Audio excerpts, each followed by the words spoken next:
Welcome to the Inspired by Jacqueline podcast, a refreshing place for women struggling with entrepreneurship, faith, or infertility.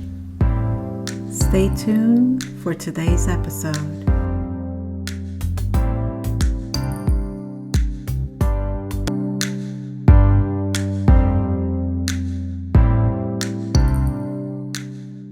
Hey everyone, welcome. I am again excited. Today I have Vanessa Coppes, the founder of Bella Media, editor of Bella Magazine, and the co-founder of ETT Women.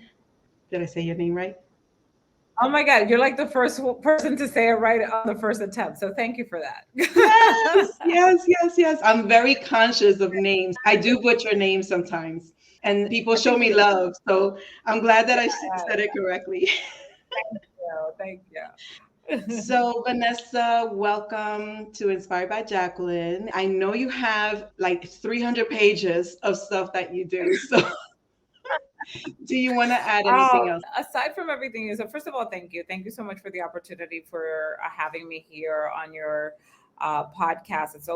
I'm always grateful for the opportunity to share in any way that anybody sees anything that I've done in my career as, something that others can learn from. I'm always just humbled and grateful for the opportunity. But to add to that, I am a wife and a mom, and, CEO, wife, mom, entrepreneur, all those things. Sometimes they don't have a specific particular order, but that's the dance that entrepreneurship comes along with it. And so does motherhood. And I'm happy to play the parts whenever I'm needed. So thank you for having me.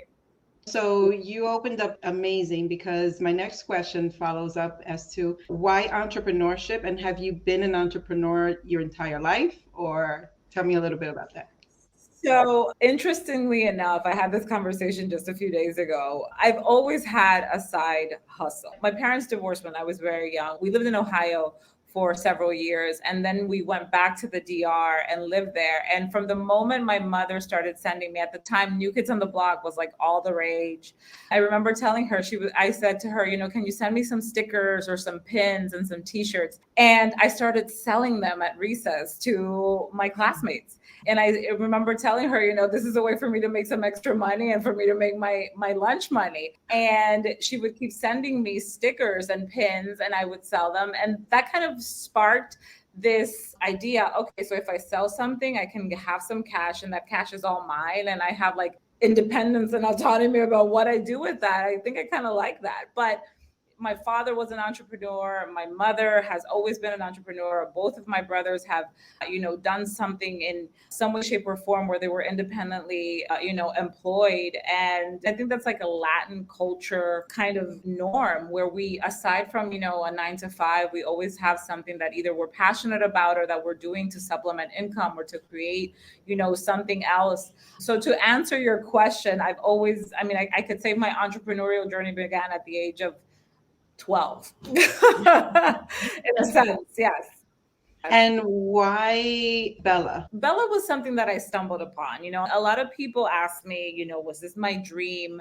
And to a certain extent, yes. I remember when I was in high school, my best friend and I were just sitting in math class, and we were talking about like our future. Where would, we envisioned ourselves in the future. And I knew she was going to say law. She was always very vocal about having opinions and defending others. So I knew she would have something to do with in the law industry or something. And I remember saying to her, as clear as water, I just said, I know I'm not going to live here. I just see myself writing for a magazine in New York City. And I could see that vision in my head so vividly at that time. I was like in a New York City high rise, looking out my window. There was like the purple and orange hues of the new Manhattan skyline. And I was just typing away. And, as life would have it, it took some turns and some twists. And I ended up contributing at first for Bella Magazine. At the time, my son had just turned 3. And to backtrack a little bit, I was already blogging. Blogging has started to become a way for me to deal with postpartum depression. I went back to writing. I've been writing and journaling and writing poetry since I was a very young girl, and encouraged by my language arts teachers to pursue my writing because they said, I was good. You have a voice. You have a way of sharing your emotions and sharing other people's stories. So I kept at it, and blogging became my outlet at the time when I was dealing with postpartum, as just, to share with other mothers things that they may be going through with their first child. I was in a new country by myself, feeling very isolated, and the internet, lo and behold, blogging became kind of like that outlet in social media. So because I had experience doing that, when I connected with the previous owners at Bella, they brought me in as their blogging director, right? So I began to build all of the websites that Bella used at the time. And I became then, as a more formal role, the digital marketing director. Then I was moved to the marketing director. And then in 2019, mind you, all those years of doing every aspect of the publication, whether it was writing, covering an event, photography, videography, like I've done it all. When they decided to sell, I jumped at the opportunity simply because I had not fulfilled the dream of also launching the Spanish version of the publication. I wanted to pursue that. So that's why Bella, I knew it well. I was, had the relationships, had the connections, had been working in it already for almost 8 years. So it just made sense to continue. Awesome. Yeah. I am sure, as an entrepreneur myself that has gone through struggles within the last 25 years, discuss struggles that you've encountered and what you wish someone told you and prepared you for. That's a great question. And I think that we're always in the entrepreneurial journey, trying to figure out what's the perfect formula to become successful or to accomplish a goal without, my thing is just, I know you have done so well also, is sharing the struggles online. I share with other people things that I have gone through, circumstances that to be able to save them time. So I wish I had someone in my corner telling me, yeah, don't do that. Use this credit card processing machine. Don't put all your eggs in that one basket, because it is very challenging. And, I think we've all heard it. Entrepreneurship is not for the faint of heart. You have to have a very, very thick skin and will and determination to see this through, because when I purchased Bella, 8 months later, the pandemic happened. And had you told me if I had a crystal ball to look into the future, was that the best financial decision at the moment? A lot of people would have agreed and said no. And had I known, what was coming, I would have probably made different decisions. And then I think about that, and then I say I probably wouldn't have, because I wouldn't have pursued or seen through all of these other goals that I had set for myself. But in the struggles, in the failures, in the going through it with an incredibly supportive team that I've built over, years, is what has sustained us and keeps us here. We aren't all the other major publications that have, astronomical budgets. Like, it's literally me and my husband who own this company. And he's continued to allowed me to fuel my dreams and been very supportive with all of that. But I've relied on an incredible staff that has dedicated themselves also to the work that we do through these publications.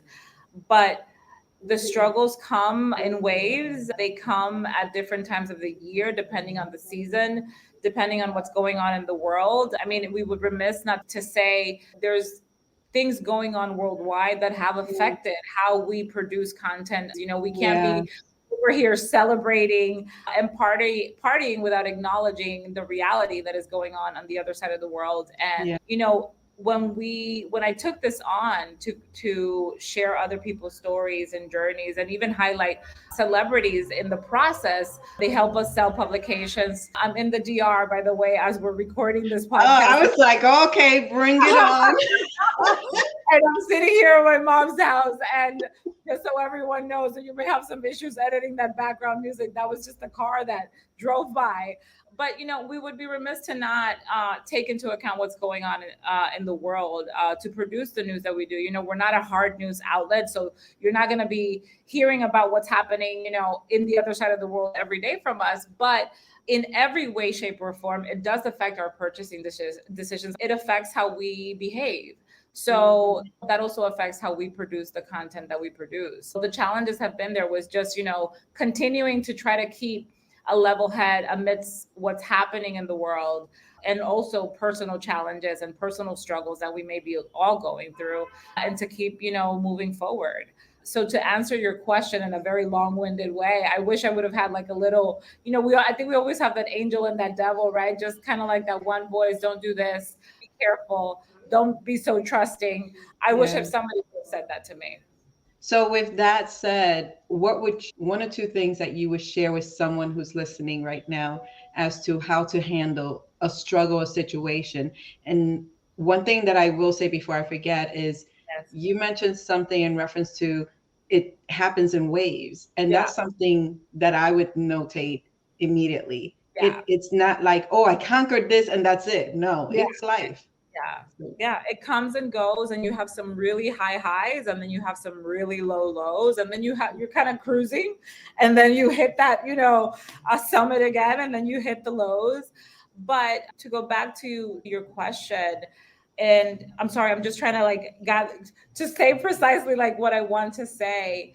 I heard this a very long time ago, and it seems kind of like romantic to even address it in that way. But entrepreneurship for me has become a lesson in personal development. And if you think that one is disconnected from the other, then you're going about it honestly the wrong way. I always say, if somebody tells you that entrepreneurship is easy, they're lying to you, because it's not.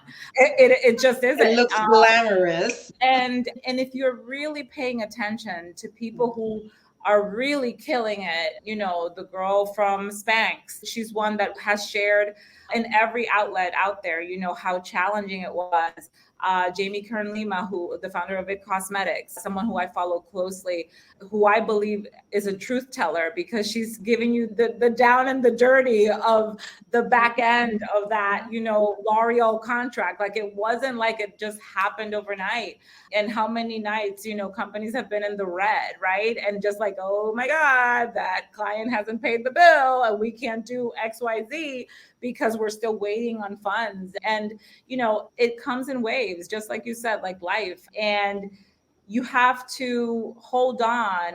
I think my biggest piece of advice would be to find your trusted board of directors. It could be your partner. I happen to have a husband that works in a completely different industry than I do. And I use him as a sounding board. He manages teams of 400, 500 employees. And he's got something that he's been doing that for a very long time. And, I feel like he has something important to share with me when it comes with me dealing with, whether it's a client or one of my own team members, like I'm dealing with this challenge. How would you handle this? And he's given me some sound advice. I always say your girlfriends from high school, from college, are not the people you go to for business advice. They have no idea what you're doing. They don't, and quite honestly, they don't care. And I don't say that in a way to be like, they care, but speak to someone in, whether it's in your industry or who's also building something, who can really give you some sound advice. That's something that I've taken that to task with me. Like, I've really found, and it isn't a big circle. I'm talking 2-3 people who you can really count on and rely on when you need to vent, when you need to gain some perspective about a challenge that you're going through, that can give you sound advice. You can't, I think it was Tamsin Fidel the other day who shared in her own social media, she said, don't take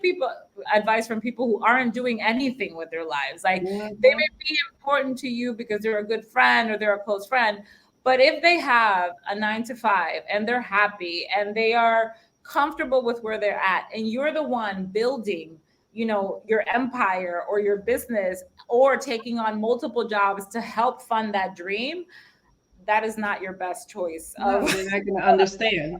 Yeah, because they really can't understand, and they really won't be able to offer anything but what they know. And that's not, good, bad, or indifferent. Just rely on people who have, there's so many networking organizations, there's groups, there's masterminds, and generally CEOs of other companies who are willing to just give you their time. That's something that I've had the opportunity of doing over the years is, if I've connected with someone who I resonated with or I connected with, I would say, would you mind having a virtual coffee? This is so easy to do. Just, 15 minutes of your time, just so I can maybe gain some insight about, where I'm headed, because I feel like to have hit a wall and I can't get over that. But yeah, don't. No, that's awesome. Your cousin and your high school BFF ain't the place to go. No. And one thing that I share, and I would like your view on it, is I have this perspective of what's important today may not have been important yesterday, and it may not be important tomorrow.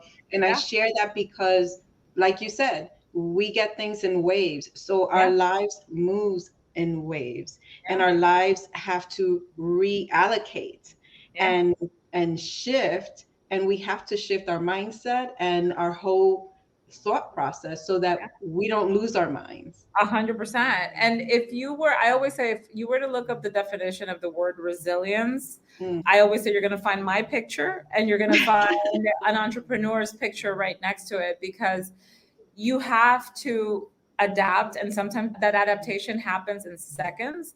It's a decision that you have to make in minutes. And it's, even just today, I went into a client meeting thinking that it was going to go one way, and it went completely in a different direction.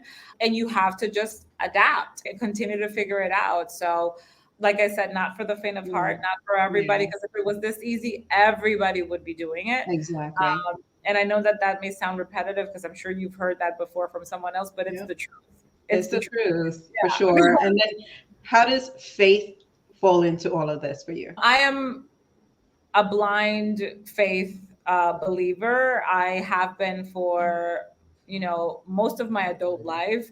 And especially when it comes to business building and connection and community and just decision making, it's something that has served me well. I pray over my projects. I pray over the things that I, would like to do. But then I come back and say, okay, is this what I should be doing? Is this what is the right next step? And I allow myself to be guided in that way. I've been living in that way for many years, and some people find it crazy. Some people think it's woo-woo magic. I happen to believe, because of things that have happened in my life and the way that they've manifested and how they've shown up, I firmly believe that there is an outer force guiding us, and we just have to tune in and listen. And I'd like to believe that that's what, especially over the past 4.5, almost 5 years of Bella, is what we've created, is a space where, we've also tapped into other people's dreams, and they've been able to manifest projects and things that they've been wanting to do through something that we've created. So, firm believer, I wake up every morning to pray and to write my goal of the day and to do the work, because it can't just be something that you're thinking about and praying about without action. I'd like to think that I also put, action behind those visions and those goals and those dreams so that they come to fruition. And again, it's always with, if that's what you want for me to be doing, if this is the right next step, and if this is in service of, the greater good. So yeah. And I will say that I am a testimony to that manifestation, because, being on your platform and being a Bella partner, it's been rewarding for me. I understand what you mean in reference to analyzing everything, making sure what's for you, what's not, what makes sense, what doesn't, trusting that gut feeling. And for me, I had a whole new platform that was born. And I was like, okay, God, just lead me.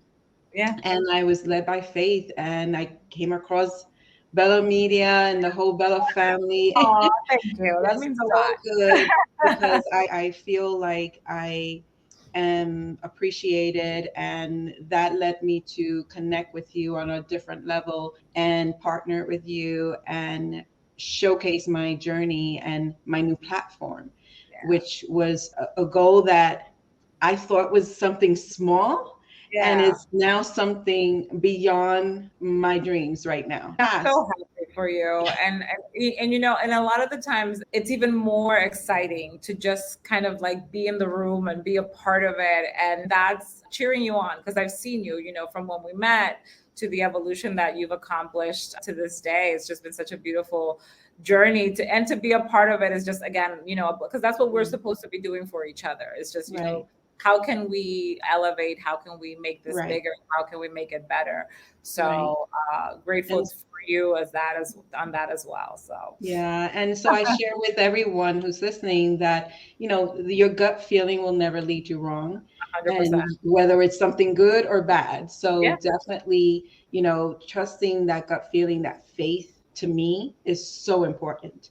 And so what comes out of it is how you listen, how you tune in, and how you take action, right? Yeah, And so 100%. I'm really excited about that. So now shifting over gears, I'm going to ask you a spontaneous question that I ask all of my guests. If you had a superpower, what would it be? Oh my gosh.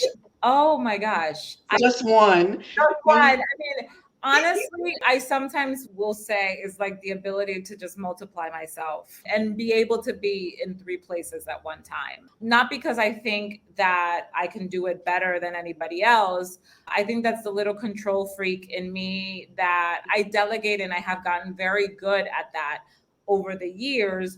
But I also get FOMO from not being, you know, in places where, not because my presence is needed, but I just want to, sometimes you just want to be in the room and be able to like celebrate. But, you know, I also have learned that I can't be.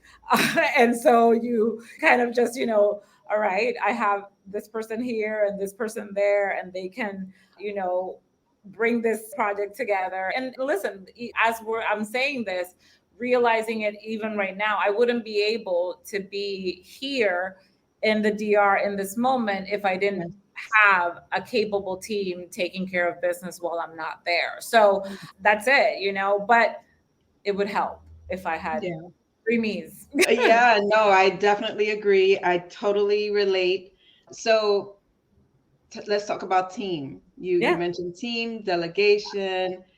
For me, it took me 10 years to find the right team. Yeah. And understanding my brand.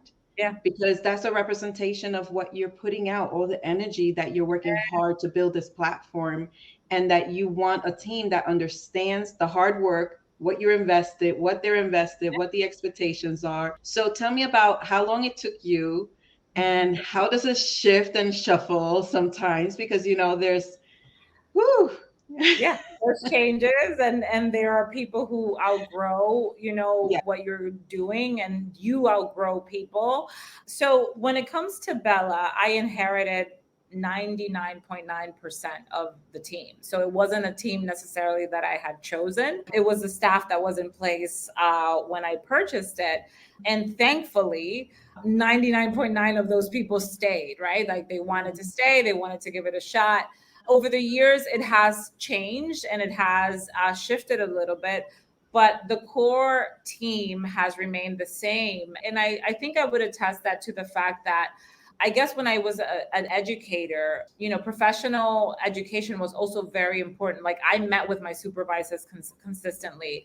I was trained in my own field, like continuing education was a part of the everyday conversation.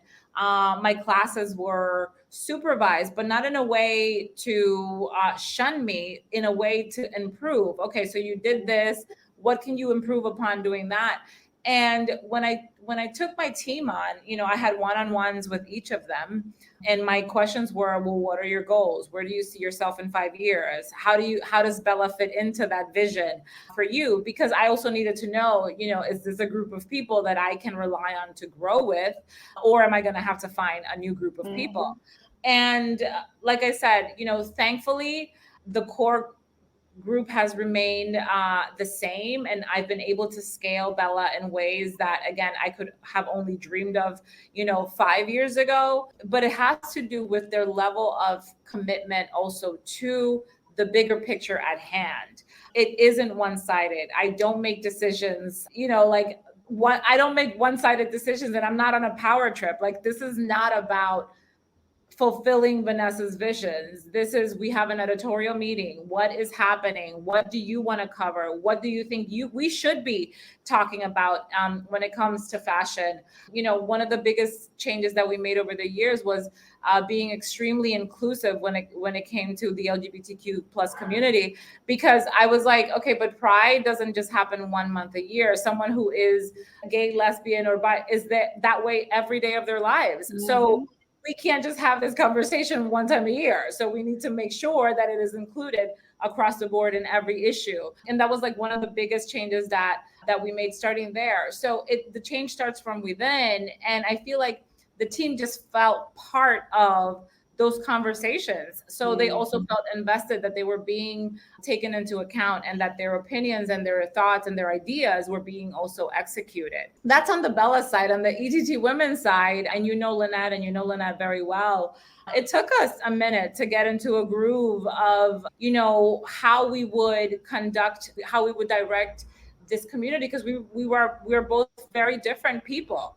However, we're very passionate about the one goal of just pouring into other women and being of service to other women in their own entrepreneurial journey. So that one dream, goal, vision is what has kept us together as a true partnership for many years.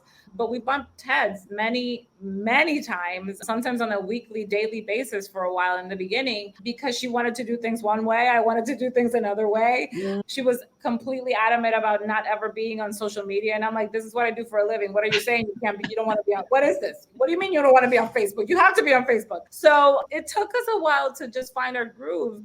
And again, you know, now we're celebrating 12 years of that partnership, and we've created such a beautiful community that supports a lot of the work that I do through Bella also. So it's just like any relationship, it's a two-way street. And my team knows that they can come to me with an opinion, and they're not going to be like shunned for it. It's okay. Let's take that into consideration. How can we put that into effect for the upcoming issue? Or that's an important topic that we should totally be covering. How can we make that, you know, a part of whatever it is that we're working on? So, but awesome.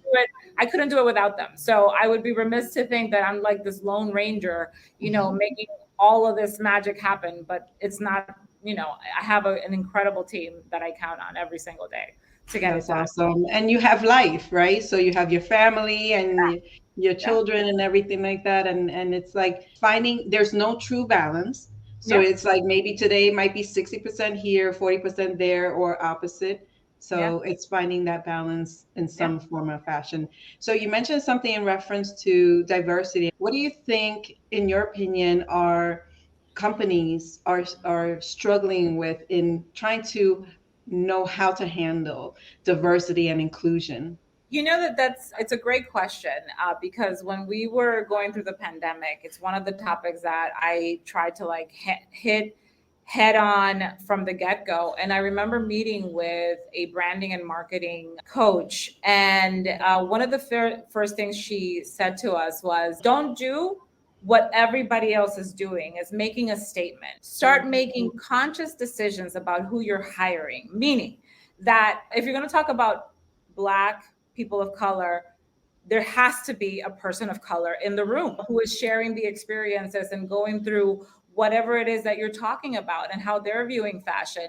I point this out because at the time we wanted to normalize the conversation, but we dedicated an entire issue to people of color, where every writer and every piece of content that we produce was done by a person of color. And that is how you begin to normalize and create change, is by simply normalizing the conversation. Like it doesn't have to be this, okay, we're having a diversity and inclusion meeting today.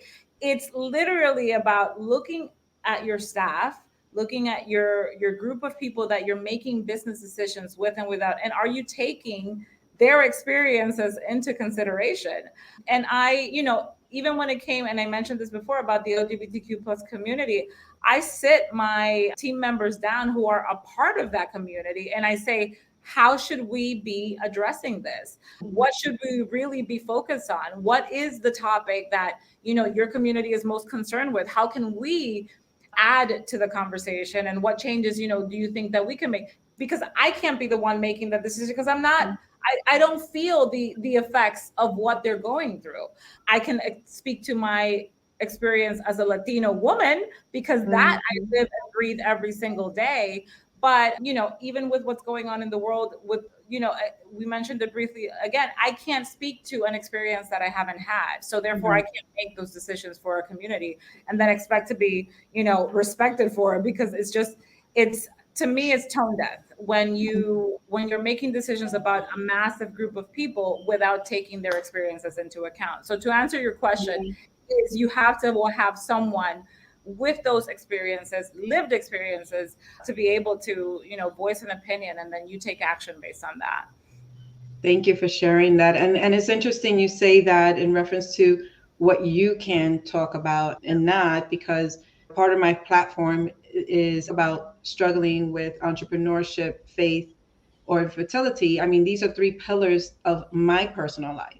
Yeah. And with regards to that is speaking directly to women, because as a woman, I went through these things and I can relate and speak more on it, right? If someone who's listening and reading and following, if they're able to comprehend based on what I'm sharing, then that's the plus. That I'm communicating or getting to that larger mass of people based on, oh, okay, she's speaking directly to those people, but also to me. So what if 2 or 3 things that you feel our listeners should be taking away from this whole conversation today? A lot, but connection is number one. I feel like that's how you and I connected, over a year ago, and we've expanded on that. Like, so find something that resonates with your soul and go with that, because it won't lead you astray. We said listening to your gut and having faith, and that those decisions are the decisions that sometimes they don't feel good, but that that's the decision that you have to make. And I think the third thing I would say is resilience. Keep moving forward regardless of the challenges. I mean, I think we shared a lot of great tips on how to deal with the struggles, because they will be there. They will be there every day. Sometimes, again, you may be coasting for a few weeks, but then something will hit and you got to brace for impact, right? And you got to know how to deal with it. But don't give up, because as that saying goes, that I always say 9.5 times out of 10, when you feel like you're about to just give up, is when that ounce, that second, that little glimmer of hope that you held on to completely changes the dynamic of your situation, because you didn't give up and you saw your dreams through. And to think that it's cruising and easy is the wrong perception and the wrong way to view this, but instead embracing it as a lesson in just you developing yourself in this life and in this world, and making your place in this world. Thank you for that. And then is there something that you would like to share that we didn't cover? Join us, connect. They can keep learning more about you, about Bella, through bellamedia.co. And obviously, a subscription to Bella is always a way of showing support to the content that we're creating and the businesses that we highlight and the stories that we share. But that's really it. Looking forward to an incredible year ahead, as we always do. And more of this, right? More of community, more real, passionate conversations about just building a life that has been worth living, and leaving your mark in this world. Why subscription versus being in the newsstand? We now can reach directly to the consumer. I actually realized by being on the newsstands that we are competing with so many other options. And I feel like, through subscription, people really, they want it. They're getting it in their homes. And we can tailor the content then to the people who are consuming us, because that's what we get a lot of feedback from our readers. And, this issue, I loved it because you do more direct conversation with us as a publication, and it has helped guide the content that we continue to produce in that way. Awesome. Thank you. And I will share in the show notes with your bio, but where can they find you? My personal website and Instagram, Vanessa Coppes. And if not, bellamedia.co, across the board, Bella Mag. You can find us. I answer all of my messages, so you will be talking to me if you decide to reach out. So I look forward to connecting with your listeners. Awesome. Well, thank you so much for being with us and for sharing all those insights. Thank you so much for joining us in this episode with Vanessa. I had such an amazing time having a conversation with her and hope that you did too. Stay tuned for the next episode coming up shortly. And before you go, make sure to subscribe, follow, share, download, leave a message. Let me know what you thought about this particular episode and make sure to tune into the other episodes. Take care.